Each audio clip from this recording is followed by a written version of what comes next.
Less than 2 decades ago, a remote island in the Southern Ocean was quietly slipping into one of the most disturbing ecological disasters in modern history. The cause? Thousands of rats left to roam freely amongst penguins on a small windswept island. At first, few noticed. The changes were subtle.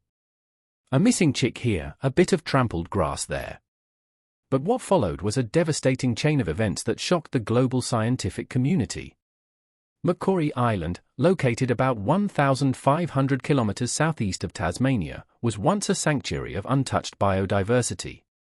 Just 34 kilometers long, the island seemed unremarkable at a glance. All cliffs and coastline with nothing but the wild Southern Ocean to keep it company. But beyond the surf and sea spray, Macquarie Island held something rare, an ecosystem that had evolved in near-perfect isolation. Elephant seals lounged on its shores and royal penguins squawked in enormous colonies. Inland, towering mega-herbs like the Macquarie Island cabbage stood tall amongst thick-tusked grass, forming a lush green paradise untouched by time. The native wildlife had adapted over millennia without ever needing to fear predators.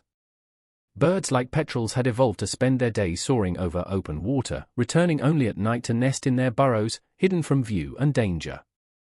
It was a clever strategy that had served them well, until the first humans arrived. In the early 1800s, seal hunters came ashore, setting up temporary camps. But they brought with them stowaways, rats and mice. No one realized it then, but these tiny invaders would spark one of the most complex and most destructive environmental stories ever recorded. With no predators to keep them in check and a buffet of bird eggs, chicks, and plants to feast on, the rodents flourished. The petrels were among the first to suffer. Their strategy of nesting underground backfired spectacularly. Rats raided their burrows, devouring eggs, killing chicks, and even attacking adult birds. The mice, meanwhile, turned their attention to insects, eating larvae, beetles, spiders, and moths.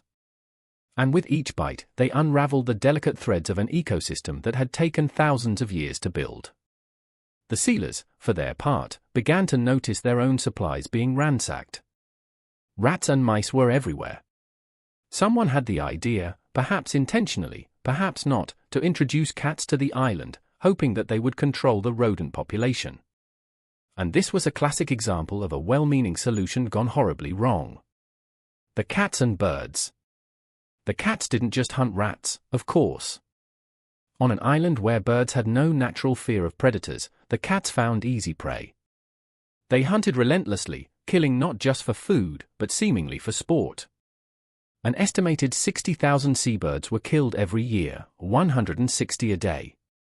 Species like the Macquarie Island rail and the colorful parakeet vanished forever, and more than 10 bird species went extinct, some before scientists could even study them. And the rats? They kept multiplying. Then came another mistake. In 1878, rabbits were released on the island. The idea was to provide shipwrecked sailors with a potential food source. But on a predator-free island full of lush vegetation, the rabbits exploded in number. By 1968, there were over 100,000 rabbits. And they didn't just nibble plants, they consumed entire hillsides, roots and all. The soil, now bare and destabilized, began to collapse. The consequences. In 2006, the consequences came crashing down, literally. A massive landslide in Lusitania Bay, triggered by years of vegetation loss, buried a vital king penguin colony. Hundreds of birds were lost. It was a moment that made headlines and marked the point of no return. Scientists visiting Macquarie Island in those years described it as a wasteland. The once vibrant landscape looked like a battlefield. The rabbits had eaten 40% of all vegetation. Without plants, soil erosion accelerated. Petrel burrows collapsed. Penguins lost nesting cover. Albatross chicks perched dangerously on exposed cliffs. And predators like skuas now had an open buffet. By the mid-2000s, the situation was dire. Rats were estimated at 36,000. Mice topped 100,000. Rabbits over 300,000. Some of the island's rarest plants only survived inside fenced plots. Two orchid species found nowhere else on Earth needed constant protection to avoid extinction. It was more than just a crisis, it was a textbook case of what scientists call a trophic cascade, a domino effect in which disruption of one level of the food web causes massive, unpredictable consequences on every other level. And the initial solution, introducing cats to kill rats, had backfired even further. Later, removing the cats caused the rabbit population to explode. Every step forward brought another unexpected collapse. By 2007, the island was considered an ecological basket case. The Australian and Tasmanian governments decided to act. The only hope was full eradication. Every rat, every rabbit, every mouse had to go. The plan would cost over $24 million and take nearly a decade. It would become the most ambitious pest eradication project in history. The effort began with a biological assault, introducing a lethal rabbit virus, Calicivirus, via infected carrots. And it worked. Rabbit numbers crashed almost overnight. Next came helicopters dropping over 300 tons of bright green poison pellets across the island. Timing was critical, they had to act in winter when most seabirds were off the land to avoid collateral damage. Thousands of poisoned animal carcasses were later collected by hand to protect scavengers. But poison wasn't enough. Even one surviving rabbit or rat could restart the disaster. So they brought in elite reinforcements, 12 specially trained dogs, including spaniels, terriers, and labradors. These weren't ordinary pets. They were conservation specialists, able to sniff out a single rat dropping from 100 meters away. The dogs and their handlers endured brutal conditions, icy rain, mud, cliffs, and endless miles of grass. One Labrador, Wags, working with her handler Melissa H. Hotton, became a hero. In late 2011, Wags found the last surviving family of rabbits, a female and her kits, hidden deep in a remote corner of the island. It was proof that the strategy worked and a chilling reminder of how close they were to failure. For 2 more years, the team scoured every inch of Macquarie Island. In 2013, with no sign of pests, 3 more detection dogs were added for good measure. Finally, on April 8, 2014, the island was officially declared pest-free for the first time in more than 200 years. Nature heals.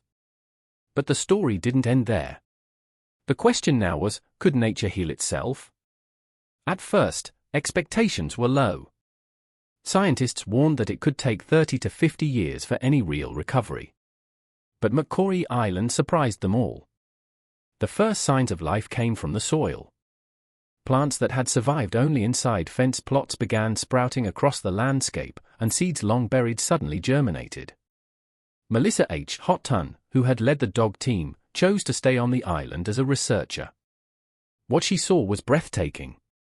Tusk grass began growing taller than a person, and the mega herbs returned.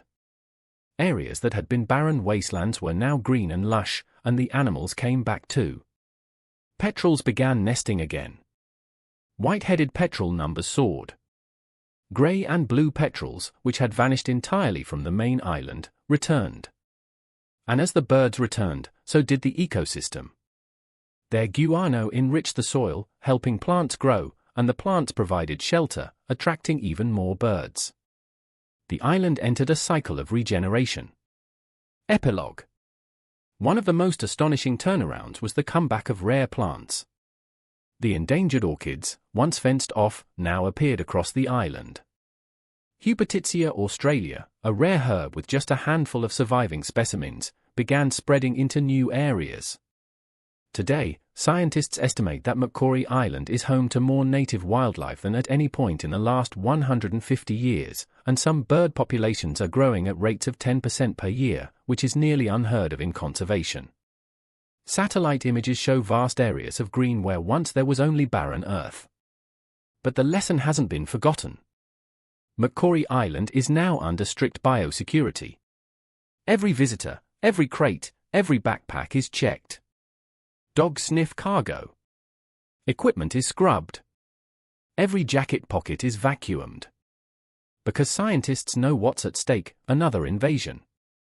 Even a single rodent could restart the disaster. McCory Island story is a warning, a cautionary tale about how even small actions can unleash massive ecological consequences. But it is also a story of resilience, of how a place can come back from the edge with science, determination, and time. In a world increasingly shaped by human interference, McCory Island stands as proof that while we can cause immense damage, we can also help undo it. Recovery is not always quick or easy, but it is possible. One island, one mistake, and a lesson for the planet. Share this story, because sometimes the most powerful change begins with remembering what went wrong and fighting to make it right. Now, if you've been nodding along, maybe hit the subscribe button and hang out for the next video too. We go deep into topics like this, unexpected, underreported, and strangely unforgettable.